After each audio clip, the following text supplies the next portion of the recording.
Have you ever found yourself in a situation where you're pressed for time to create a painting?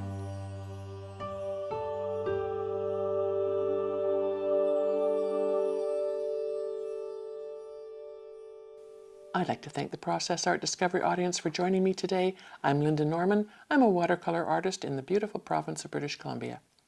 Today I'm going to take a look at, tackle painting 2 paintings at once in order to build my inventory for some upcoming shows. Fall is upon us, and that means more markets and shows and exhibits.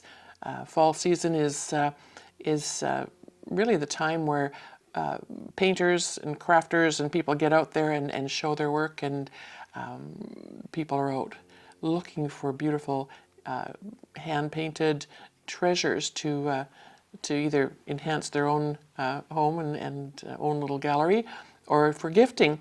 And it's a time when, if you're like me and you're involved in some of the markets and local exhibits,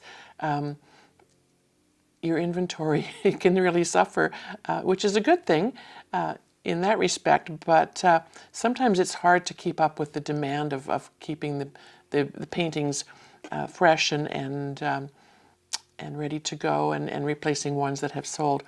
And what I'm finding often is the smaller paintings do well. More people nowadays seem to be able to afford them. The smaller paintings will fit more easily into anyone's decor. And I love to do these little pieces on cradleboard. This is a 6 by 6 inch and 1.5 inches deep. I love it because you can put a nice little piece of art on and finish it nicely, paint it. We've done all of that in several videos. You can find them on the channel. And they're just lovely for people to gift, or to have on their own desk or on their wall. They hang nicely, they sit nicely, and as I say, they usually can be priced affordable to most buyers. So that's what I'm going to work on today, and it's a bit of a production line. I just thought of this the other day, that we can do more than one project at a time, or one painting at a time. And I've set this paper up and put my masking tape on, just so I've got some clear borders. This is the Bao Hong. Oops, sorry.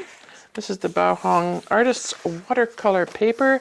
It's the rough grain that I love, and it's 100% cotton. It's on a block, so it's not going to buckle and warp too much. And if it does, if I leave it on the block till it dries, it goes down to a nice flat surface again. For some reason, this got bent in my case, so it's a little lopsided, but we'll work with that. So I've taped it off. I've got 2 areas where I've taped them off. They're 6.5 by 6.5, so that when I'm putting them on the cradle, there's room on the sides for me to trim it off afterwards. So a little bit larger than the size needed. Those cradle boards, I think I've mentioned before, you can find them in craft stores and art stores. They come in all kinds of sizes. There's even a dollar store here that has some that are 5 by 5. Some are octagon shapes. So there's lots of options, and they're a really fun, easy way to display your art, and they look nice when they're finished. So we'll do 6 by 6s today, and we'll get started. So I've got these 2 6 by 6s. I love the scenes. You could tape off. In fact, maybe I will just do that for fun, just because we can, and do our little birch tree trick.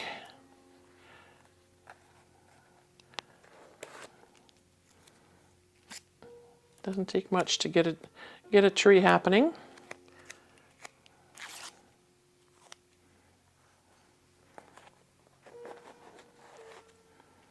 And let's do that.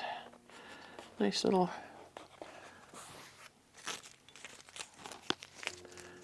rough shape. very basic. I don't spend a lot of time forming the trees generally. They're just a lot of fun to do. I like to put the rough torn edges on the sides so that the tree doesn't look like it's been sawn off with a handsaw. And we'll just throw one in there. And let's do another one right there. Quick and easy. Let's turn this one over so we've got the rough side on that side of the tree. And one more this way.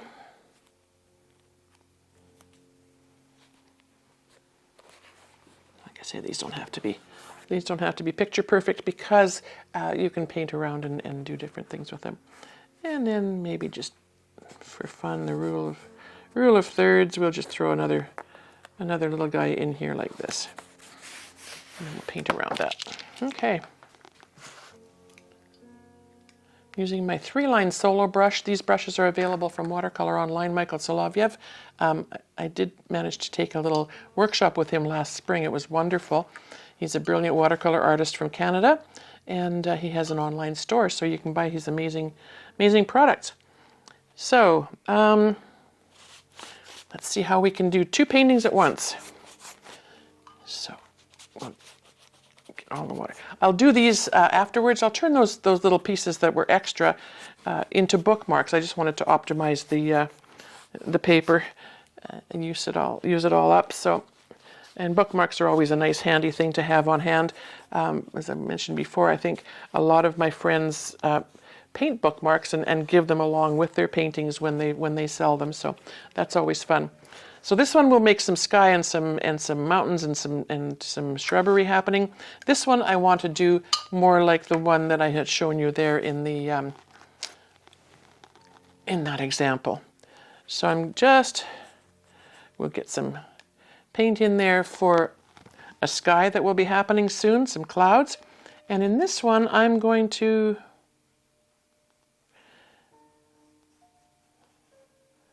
we will just make some color and some shapes, and we'll turn that into a landscape as well. Just make some treetop formations and maybe a little bit of land in the bottom. And if we wanted to do a couple of clouds, we can do a couple cloud shapes in the top. This one I'm going to add a bit of Quinacridone Gold, but I just got a little carried away. Put too much on my brush, take a bit of that off, and I just want to add a tiny bit of the Quinacridone Gold under some of this blue. That's a very heavy blob there. We'll change some of that. And I want to tip this just a bit. Because this block of paper was kind of, as I said, a little warped and wonky. It seems to want to be pulling the water and the shapes one direction more than the other, so that's okay. While this is still moving on this side, I want to dampen my paper towel just ever so slightly. It just sort of takes the crunch out of it, the crispness out of it. I don't want it sopping wet, dripping wet, but I want it wet enough that I can sort of shape it roundly.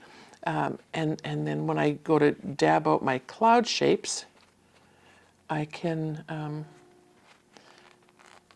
form them more to my liking. Okay.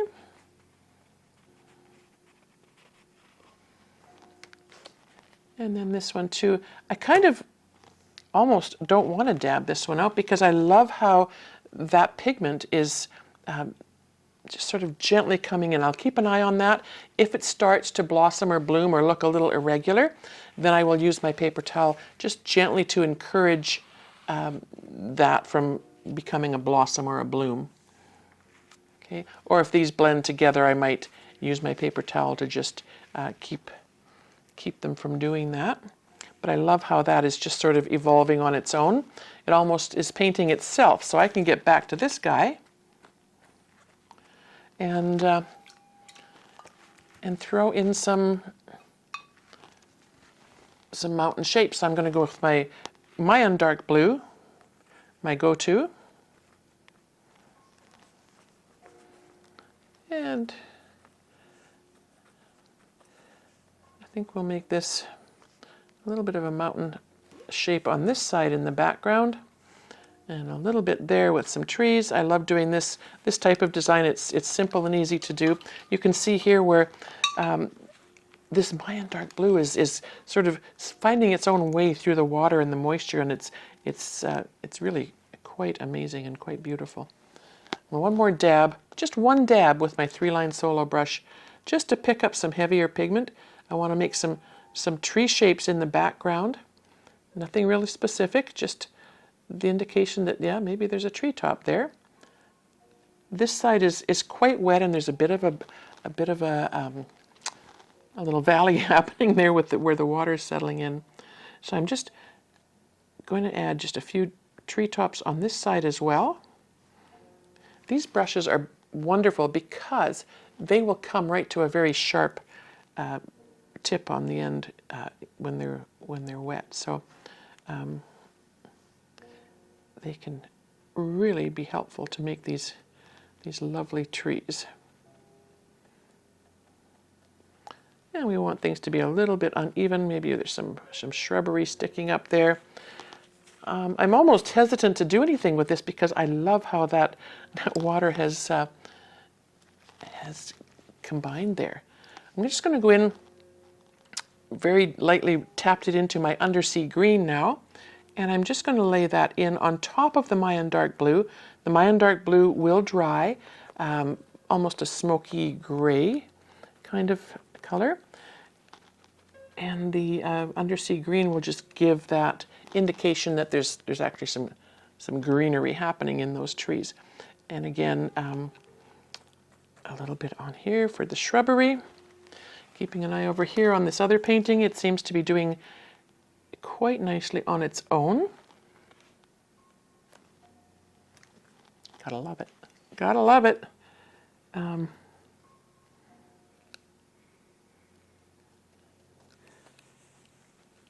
The other thing that I would do for this one, I could leave it white, and it could be a winter scene. It could be, you know, a little snowy embankment, but then I wouldn't have snow on my trees. So I think what I want to do is take my brush, almost dry, damp dry, and I'm just going to go in here and I'm going to just touch the end of my brush into that blue and green mixture. And I'm going to bring that across just into this white, just ever so gently.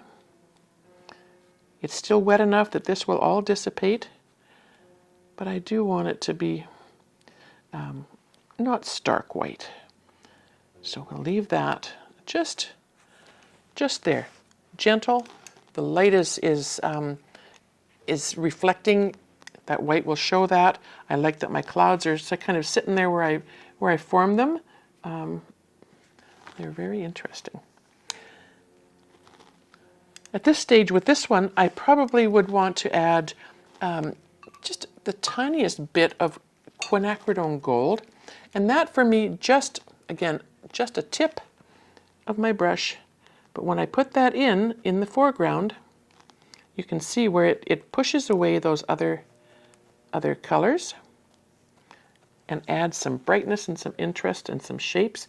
And I'm just dabbing the paint on. I'm not even concerned about whether they're tree shapes or not, because the page is damp, wet.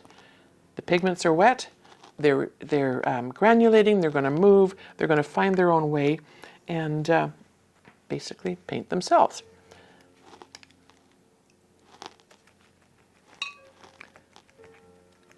I'm going to let this dry just for a couple of minutes in this area so I can gently take off my tape, and then we'll form those trees. And I think after that, I will put maybe some rock formations here. I'm hesitant to change that at the moment, and I'm not sure I will. Maybe if I can get a couple of rocks around the base of this tree, or probably what I should have done, and maybe I still will, is make these trees go right off the page. That's probably the best idea. So I'm going to do that.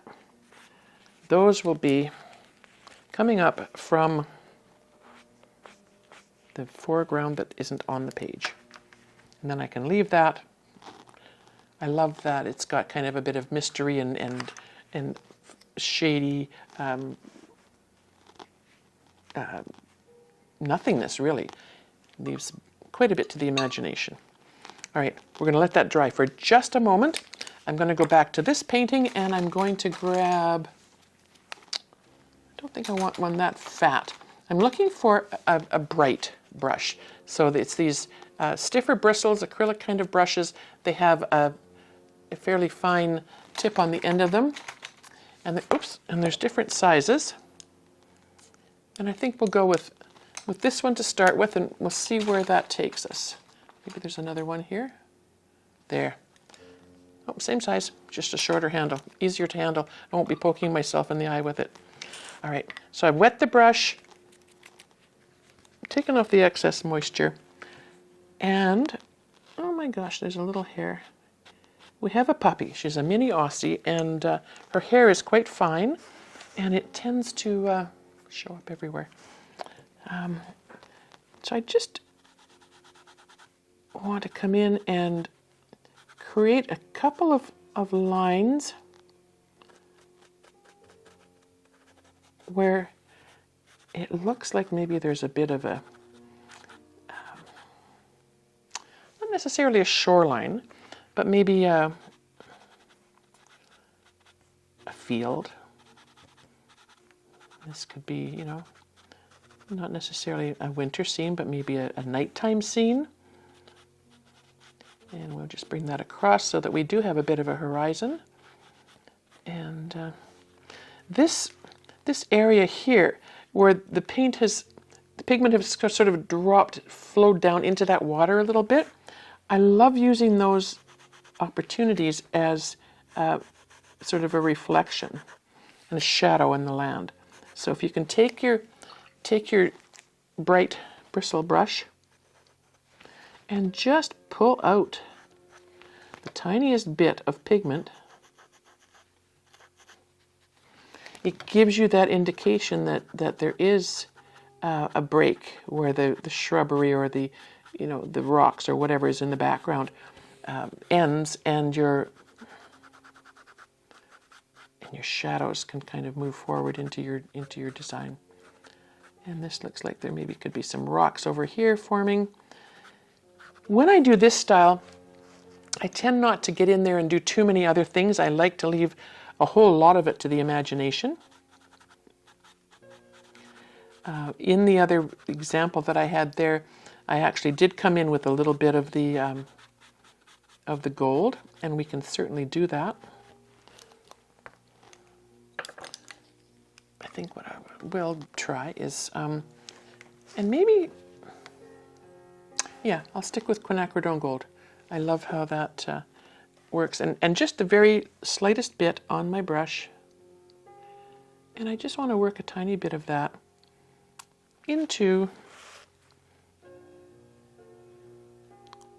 these tree shapes here, just to add some brightness. So we'll have an indication that there is, you know, some shapes happening, some trees. Just a touch.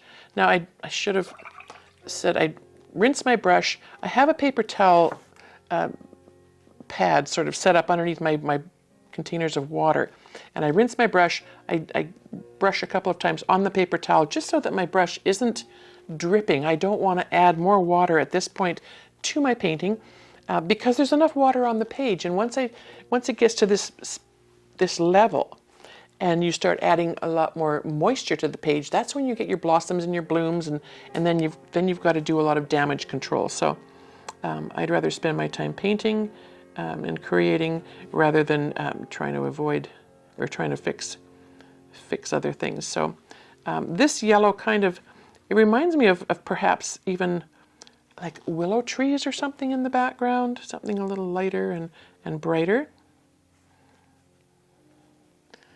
And then just for some fun and some continuity, we can bring a tiny bit of that into the side.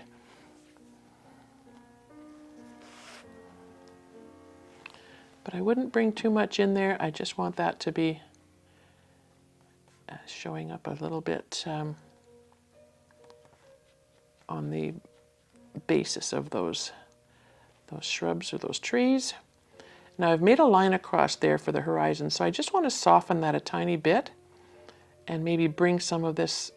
I'm just going to pick up the color rather than go back into my palette. I'm going to pick up the color here on the page, and I'm going to work that across, just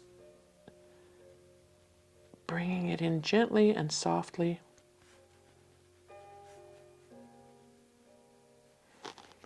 And then with my damp paper towel, I'm not even concerned that there's blue on the paper towel. I'm just ever so lightly going to give that a wee dab, take some of that moisture off before it has a chance to take off and do something it's not supposed to.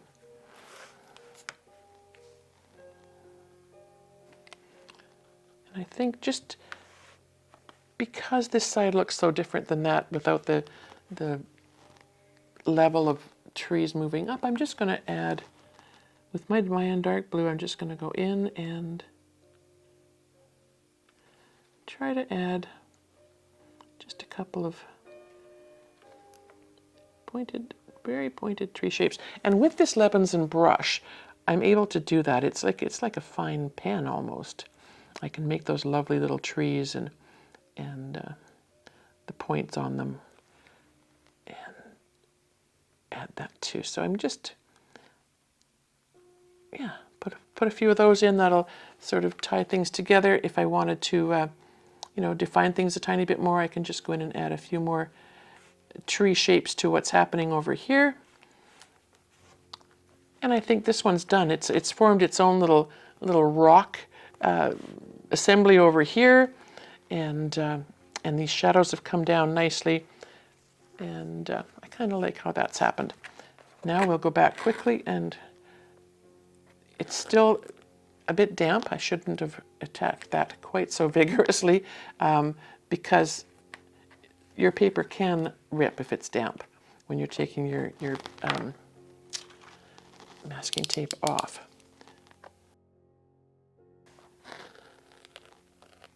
I don't often make these with so many little pieces, but that's how it worked out today.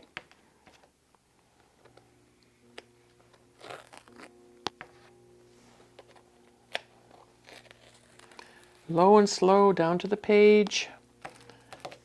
It's the best way to take these off. Close to the page as you can. There we go.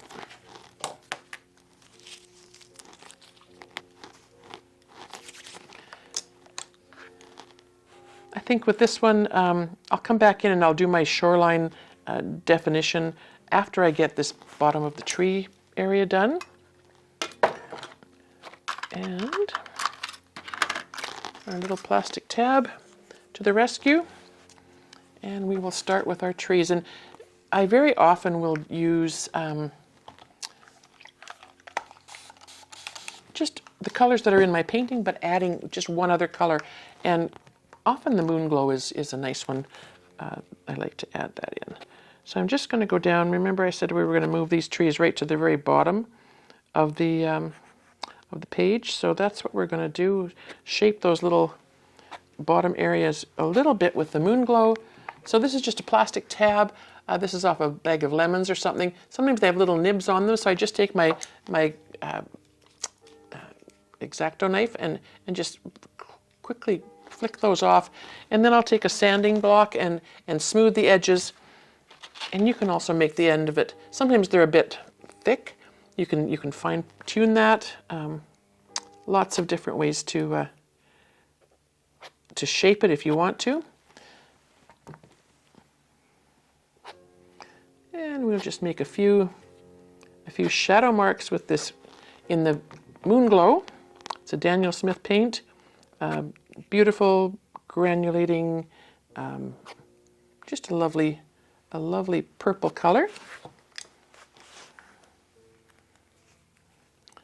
And I've done the Moon Glow mostly on this side of the tree, which is, I'm kind of thinking that this will be, if there's a light source, it will come this way.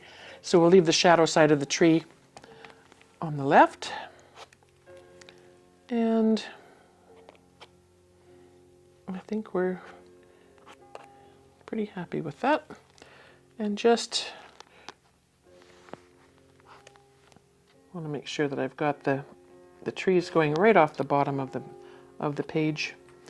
They can have a bit more dark shading on the bottom because that area does often tend to be shaded more. And just because this is in a fairly light area, I'm going to add a bit of Moon Glow there as well, because we can. It could be a bit damper, I suppose, but that's okay. And then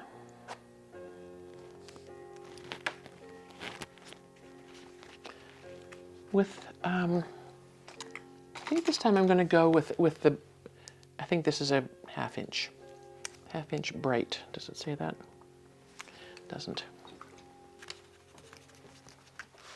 And now here's where I go in with some of the colors that are in the painting. I think once the paints are nice and moist, it doesn't take much. You can just take your colors, and you can pick whatever color you want to enhance your trees. I love the Quinacridone Gold with the Moon Glow, and I'll put that right over top of the Moon Glow in some instances. Now see there, I've gone and missed the tree. So I'm just going to wet that and see if I can't get it off of there. Nice clear water. Wet that a little bit and dab. I think I've got it. By George, I think I've got it. I'm going to go back to the Moon Glow and just get that edge there a little bit. Try to fix up my boo-boo. Okay, so this is how we do our trees. Mixture of colors. Blend that out.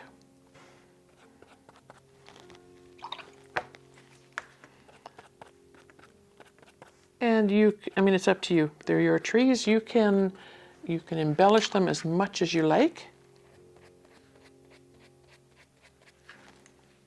Here again, I'm going to go back in with, there, get some of that with my paper towel and get some of that out of there. It's a bit heavy-handed.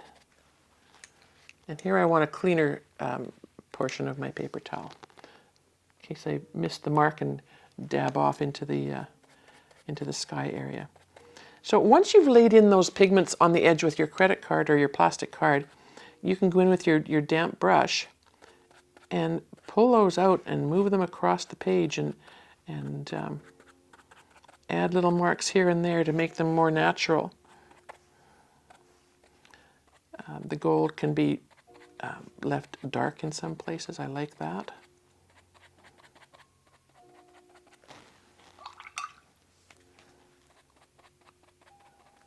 There's a lot of different things that you can do for your trees that make them feel and look organic and natural.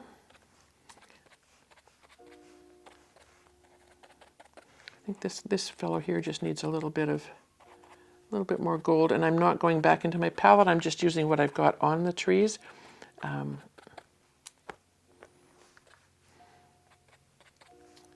And then,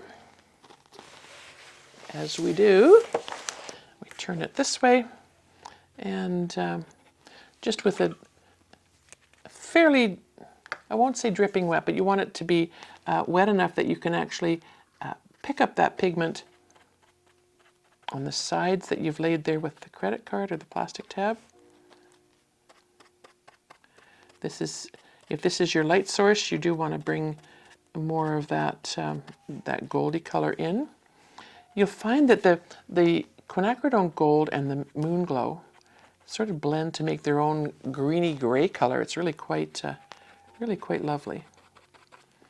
If you wanted to add a little bit of Undersea green, you certainly could. I just tabbed my brush into that palette with the Undersea green. You could make these marks with the Mayan blue. It certainly would be pretty. Every once in a while, you can indicate that you have the edge of your tree. I think in order to keep it looking natural and organic, you kind of want to keep that intermittent. And just here and there, adding some color, adding some shape, moving that color that's there around a tiny bit.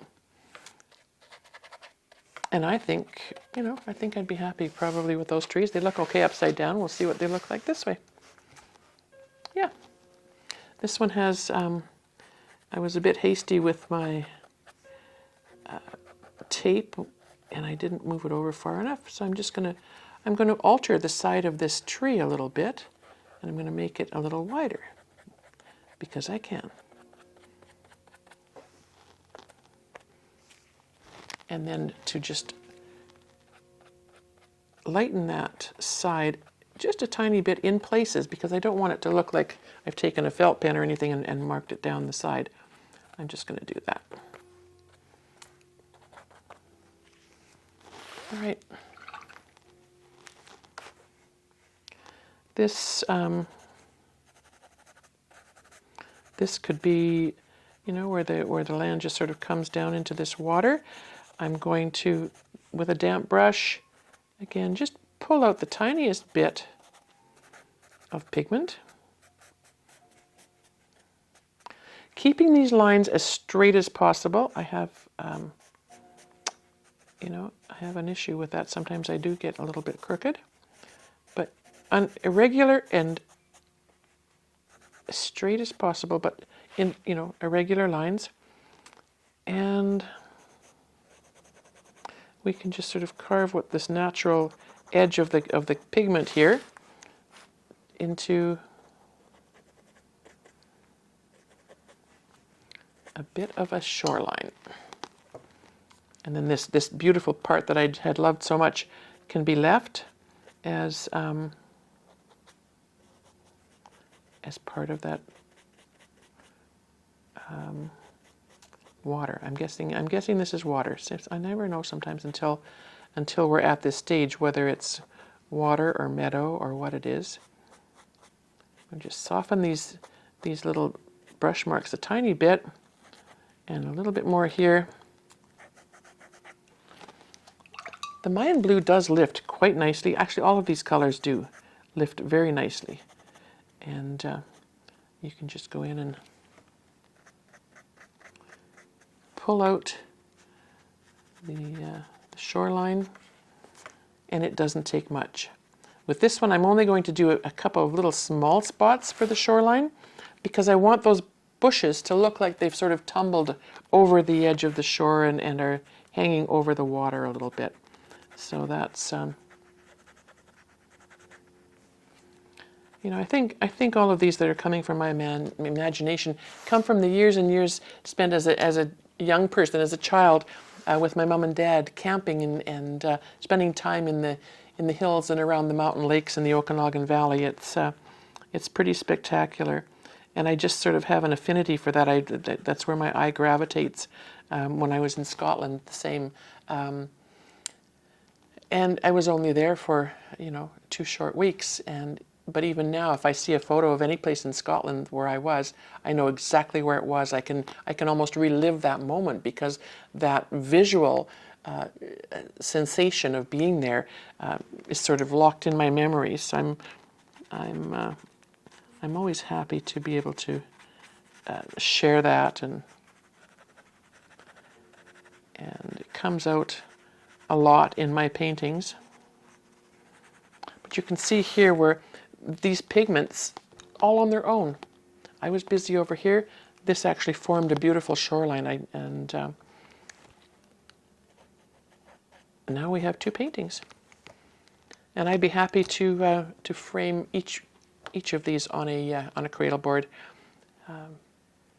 They both have their own statement, their own life. And I did two paintings at one sitting at one time, and I've doubled my inventory for the day, so I'm excited about that. Have some fun. I hope you try it. You know, if you were doing 4x4s, maybe you could do 4 paintings in a day or on one page. You know, I've often done a whole page and done like 20 bookmarks on one page. It's just a fun way to go. It's a way to challenge yourself a little bit, to remember to keep an eye on those blooms and using the pigments that you trust and that you know and that you built your relationship with. So give it a try. Let me know if you do and how you make out. I'd love to hear from you. I'd like to thank the Process Art Discovery audience for joining me today. I hope you've enjoyed watching what I did today, making 2 paintings at one, a little challenge. Give it a try. If you like what you've seen, please subscribe to the channel or head on over to their members area.